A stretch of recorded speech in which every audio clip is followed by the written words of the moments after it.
We had always listened to people who were talking, the decisions that are made around us to help us as an employees, and we had certain expectation. Now, my manager has to do this one, my boss has to do this one, the company has to take care of this. So when we started RFPIO, that was our primary goal. Whatever we as an employees expected, we don't expect nothing less from our employees today. Because we are on this side of the table, it doesn't make us superhuman. It doesn't make us, okay, we are extraordinary human beings, just, started as a business suddenly. No, we were employees, we almost more than, a couple of decades put together, we have 50 plus years of man experience working for a corporation. So when we started, that was our key decision point. Even today, the decisions that we make at the company for the team members is basically how we as an employees would have expected this to be done.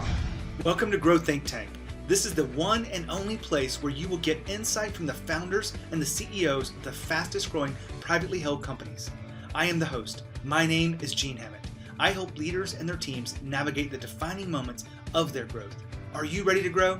Today we look at your people. In fact, we look at how people make the company. When you think about all of the work that has to get done, it's not just about, getting the paperwork done and getting the sales and getting the marketing right. It's about how people align together. And you want to make sure that your people are considered and valued across the organization. And if you lose sight of that, you'll have trouble getting it back. You'll have trouble inside of all of the future challenges that your company has. You want to make sure your people are really understood, that they are the valued resource inside this company. Our special guest today is the CEO of RFPIO. They were number 281 on the Inc. list in 2021. And we have Ganesh Shankar. And Ganesh really talks about the importance of people and when it started for them and how they align around the values of the company, what they really do inside the organization. We look at many aspects of this inside today's interview. And if you really want to figure out how to make your people feel valued, then you want to make sure you keep listening to today's episode. When you are leading your company to that next level and you're kind of not sure about what is it going to take from you as the leader, you have a challenge that keeps you up at night, well, we can help you figure out how to move forward. And I say we, it's me and you together. If you ever have someone that you need a sounding board to talk through, something that you wouldn't talk to your board about, wouldn't talk to your executive team about, or even your significant other, I'd love to be that sounding board for you, because this is what I've done for the last 10 years, dedicated my life to helping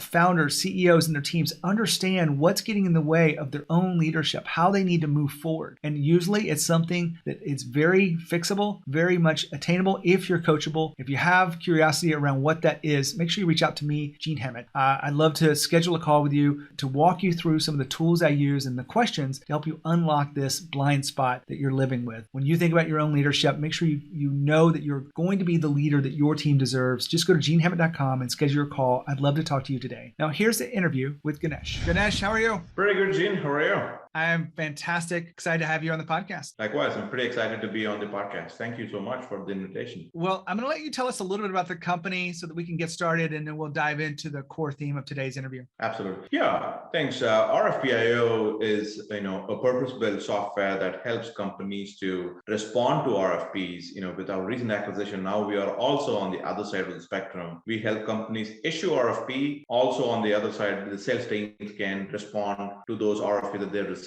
So it's a platform that helps companies to put together the proposals to win bids and businesses. You created this company, based around technology, but we also know that no technology alone is going to scale your company out, but it takes people to do that work. When you think about the hundreds of people, you said 310 earlier, what do you think is, where does that come from, where people make the company? Yeah, so, we truly believe people make the company, because at the end of the day, if you look at it, right, if you have the right team members, every customer knows, every investor knows, every company knows that products can be built and pivoted depending on the market need, as long as you have the right team behind it.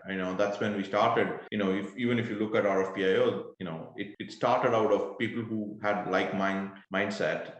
The frequency was the same wavelength. Everybody who started the company, three of us started this company, plus the initial core team members, still intact. We have never lost one. Almost, I can say about the first 15 or 16 core team members are still with the company. And that is what makes a difference. And the knowledge we have built the product is still within the company. Now, when you think about becoming the leader where people are truly the most important asset of a company, what have you learned in this journey? Yeah, see, being very practical, right? We started the business about 5.5, approximately about 6 years before, right? 6 years before, I was sitting on the other side. My co-founders were sitting on the other side as an employees. We had always listened to people who were talking, the decisions that are made around us to help us as an employees, and we had certain expectation. Now, my manager has to do this one, my boss has to do this one, the company has to take care of this. So when we started RFPIO, that was our primary goal. Whatever we as an employees expected, we don't expect nothing less from our employees today. Because we are on this side of the table doesn't make us superhuman. It doesn't make us, okay, we are extraordinary human beings, just, started as a business suddenly. No, we were employees. We almost more than, a couple of decades put together, we have 50 plus years of man experience working for a corporation. So when we started, that was our key decision point. Even today, the decisions that we make at the company for the team members is basically how we as an employees would have expected this to be done when we were working for others. That is,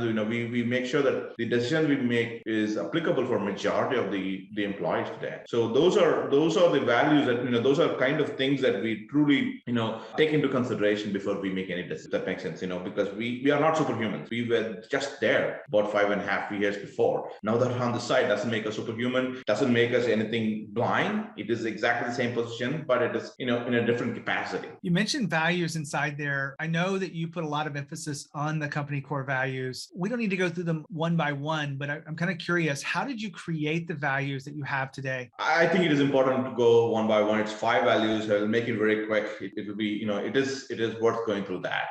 Like I mentioned, right, the business as a company, we started in 2000 or late 2015, early 2016. We didn't have values then. We started, formalizing the values in 2019, not just because, a bunch of executives came inside a, conference room, took out their sticky pad, wrote down these fancy terms and became a poster idea and became a values. That's not how it worked at RFPIO. We look back in 2019, we looked back almost 3.5 years of data and said, okay, what are things we really enjoyed doing? What are things that teams were pulling together in one direction? What are things that we cherish?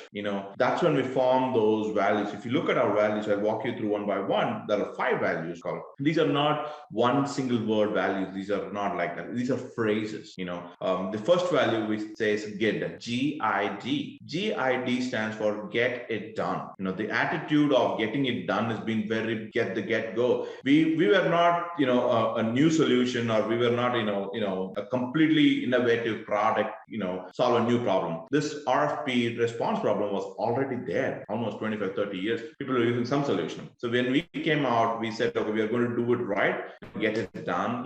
The way we have done the business so far is getting it done, quick, being very nimble. Those are things that we instilled on every employee.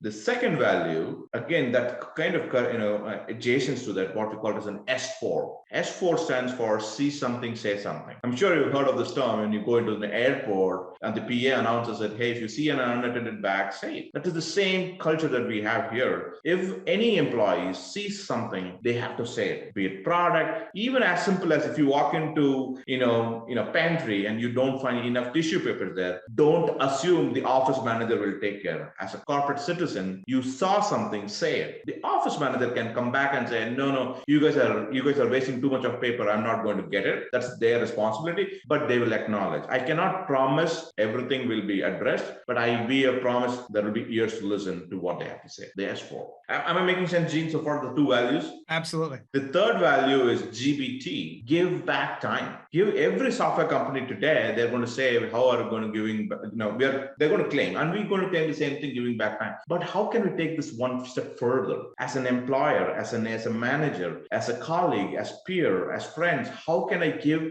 that 1 minute back to my other person? How can I give back that 5 minutes? That 5 minutes can be used for professional development. That 5 minutes can be used for spending time with your family. That 5 minutes can be used with your spend time with your pets. It doesn't matter.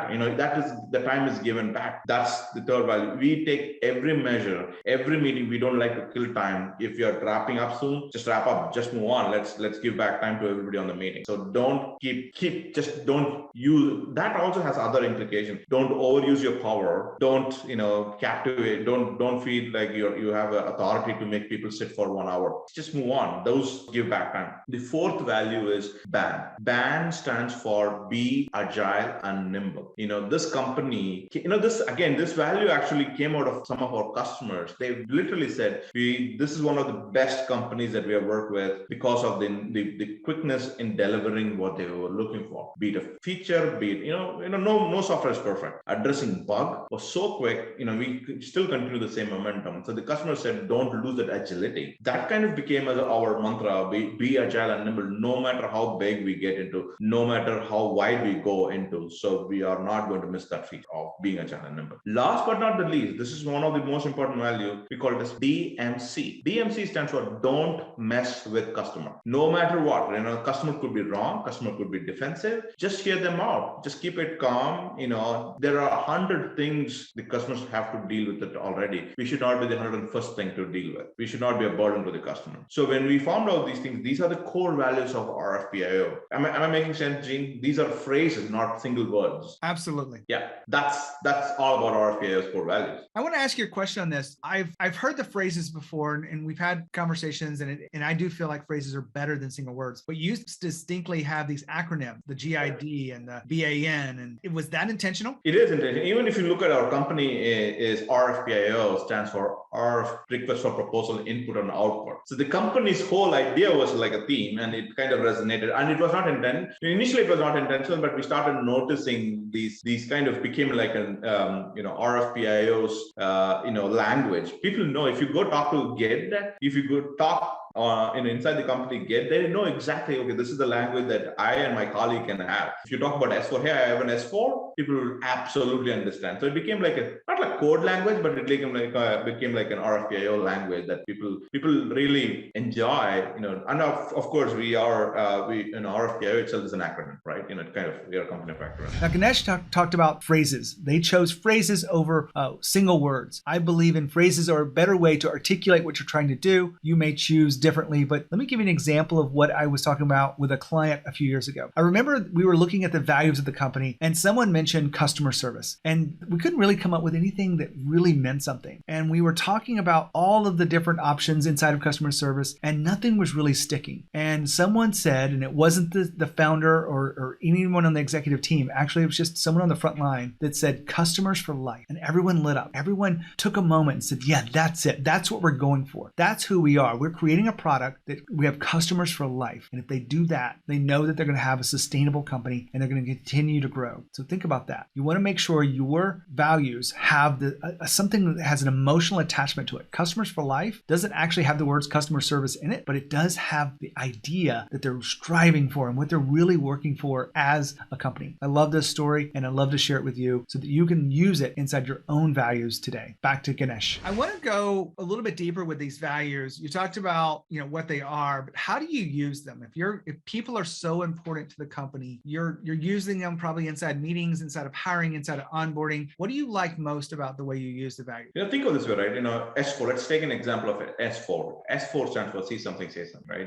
The way we have improved product, we have improved process, because there are a lot of, when we hire new people, they come with a lot of very varied backgrounds, varied experience. They saw something good working in their previous companies. They saw something it was not working in the previous. They have to say it. Don't put it in 7. Another great example of in S4, right? One of our sales rep was doing a demo. Okay, sales demo, and the customer said, hey, I could use this product in a little different way. That sparked a conversation. Today, that became a product, that became a monetization product for RFPIO. That is the second highest selling product in the company. It was just came out of an idea that sales rep was hearing from a prospect during a demo, and we have even have a group email ID called s4@rfpio.com for internal purposes. He's just sent a note to the product team. Hey, this is something, and the product team replied back and asked for a little bit and we got on a call with a customer and became a product. It's so much so every department is connected through S4. Let's talk about Git, right?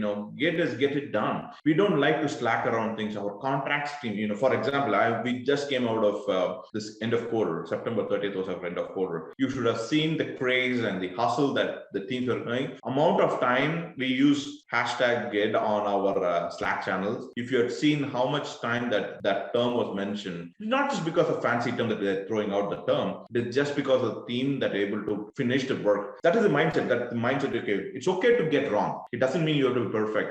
There is repercussions of getting things done quicker, but the benefit of that is you don't point fingers at others if you can't do it yourself. We have literally seen many, many different instances at RFPIO going through these values. And that's when we started formalizing this, actually. Like I said, it was not from day one. It was actually after almost 4 years, we started formalizing this.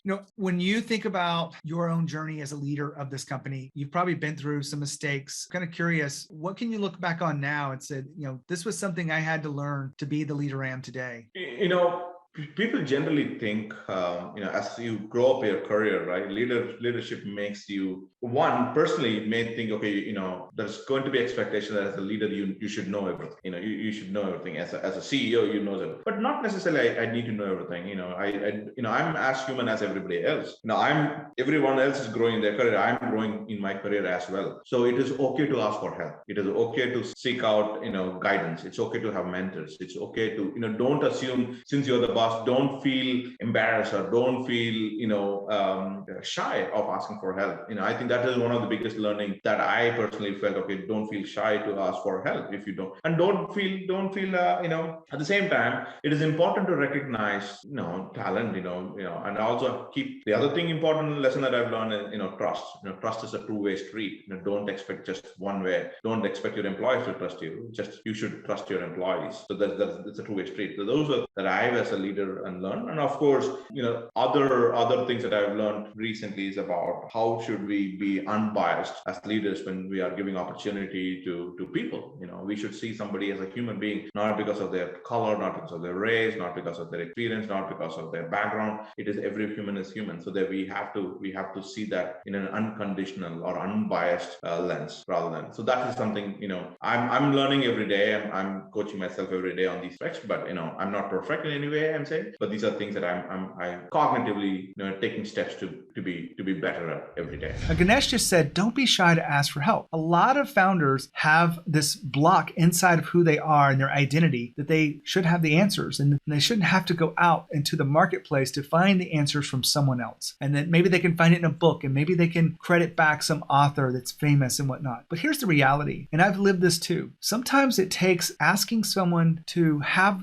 a dialogue with you and conversations that can support you through a reframing or another idea that you didn't have before. Maybe it's even seeing a blind spot that you're carrying with you, a bias that you don't even know you have. Now, I remember when I was going through this years ago, I wanted to grow my company and I needed some help in marketing. And I was like, I should know the answer to this. I should know how to talk about my product, my service, and what I'm doing in this world. And so I resisted actually getting the help I needed until finally I broke down and said, you know what, maybe someone can give me something I need. And it was so easy for us to address this together and in that relationship. Now, I'm not sharing this with you because I'm letting you know I have a weakness. I'm letting you know I'm real and honest, and that you probably have some challenges that you would love to talk through, and you want to do that, which maybe you're a little bit afraid. I get that. You don't have to know the answers. So here's a chance for me to invite you to a place where if you have any leadership concerns, if you just want to have a conversation, maybe you don't want to coach now, but maybe you want to coach sometime in the future. Let's reach out and get to know each other. All you have to do is go to genehammett.com and schedule a call, and we will get on the phone, talk about your business. We'll get to know each other, and we'll connect at a human level. That's what I want to do, and I want to help you see what's really going on in front of you to help you get more clarity, more confidence, and courage in what you're doing. That's my job. I'm not here to sell you coaching or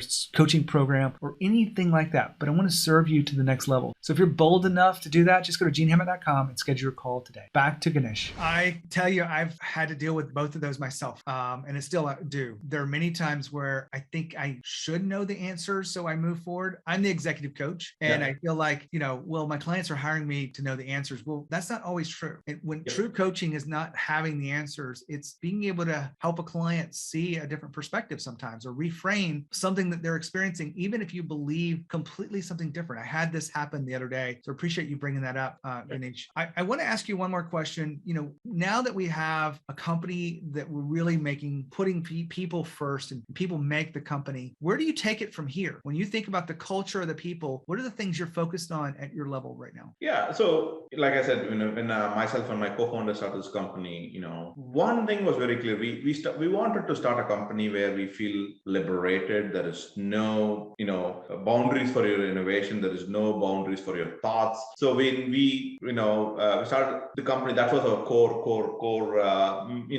mission. And then we still continue. We want to be one of the best companies to work for. Again, like I said, I'm not perfect in any way, and we are not close, but we want to get there. We are wanting to create, we want people to feel empowered. We want people feel, valued. We want people to thrive in an environment. Not necessarily I cannot pay everybody the top dollars. We are not going to be ever, the highest paying company. Then in that case, what can I offer to my employees? I can offer the best environment for them to thrive, the best environment to learn, best colleagues to call friends. That is something we are striving every day. And I want to create a company along with my co-founders where people feel valued, people thrive, and they should feel every day when they wake up from their bed, they should feel like I want to go to the office, I want to do something, or I want to work for this company. That's the ideal scenario that we are looking for. Love the fact that you make that an intention around this, and you started in the beginning, but it's a journey. As you get more people, it doesn't make it easier, does it? It does not. But I think that's what we signed up for, right? And it's not just unique challenge for RFPIO. Every leader, every company has to. There's very, very successful companies doing just get the best out of it, and then try to improve yourself, and don't try to defend. Ganesh, I really appreciate you sharing your wisdom here and your journey of entrepreneurship and leadership. Thank you, Gene. I appreciate you having me on your podcast. I always like to reflect what we just heard in the interview. I really appreciate the fact that they are putting people first, and people do make the company. When you have that as a core understanding, it's going to be different. You're going to create a place where people do feel valued. You're going to create a place where people are learning and they want to come to work. And that is the core of this whole episode. Even the values we talked about are really centered around making people understand that they are an asset, and that it's not just get the work done and then go home and get a paycheck. It truly is something more than just a job. It is a calling. That's what I feel like when I talk to Ganesh about this. And I think that's what leadership really is when you have that kind of environment. So when you think about your own journey of leadership, I'm curious, do you know what your next step is? Are you able to articulate it the way Ganesh talked about the culture of the business and what we're striving for? I think you should be able to articulate that just as well as you create and articulate your vision for the company and the impact you're going to make in the world. You want to make sure that you have very clear vision for the culture and for your own leadership. If you want help with that, that's my specialty. I work with executives, founders, CEOs, and their teams, help them grow from where they are today. Sometimes do the impossible. Just go to genehammett.com, schedule your call. Look forward to talking to you. When you think of growth, when you think of leadership, think of Growth Think Tank. As always, lead with courage. We'll see you next time.